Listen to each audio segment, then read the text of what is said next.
actually getting slower. And that may sound like a good thing for some people, but weather forecasters say no way. That's definitely not the case. Meteorologist Chris Reece joins us now to explain why this might be happening and why we might need to be concerned. Good morning. Good morning, Danica. Here's exactly what's going on here. When you have these tropical systems, they begin to be steered by winds in the atmosphere. But over the course of time, climate has changed. A lot of these winds have slowed down.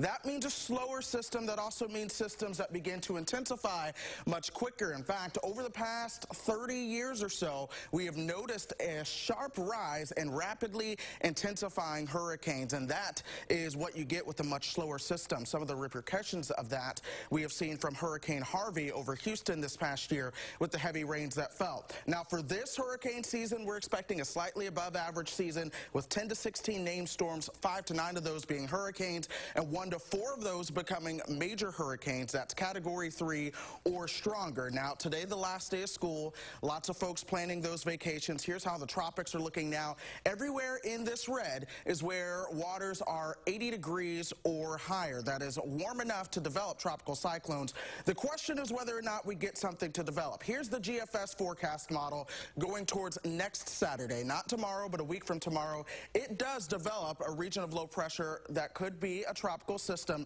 in the Gulf of Mexico by this time next week. Let's go to the European model, and things are just a little bit different. It does have a system across the Baja Peninsula, but we notice no tropical development in the Gulf of Mexico. So the model's still split on what happens over the next couple of weeks, but the best thing to do if you have a vacation is to, of course, just plan with your meteorologist, know what to expect for those storm systems. It's really interesting stuff, Chris. And I know, like, that's exactly what I thought of, too, is the Houston situation where it just sat on top of Houston for a long time. And the slower these systems move, the more often we'll see things like that. All right, Chris, thank you so much. No problem. Appreciate it. Well, tuition might be frozen for students across the UW system.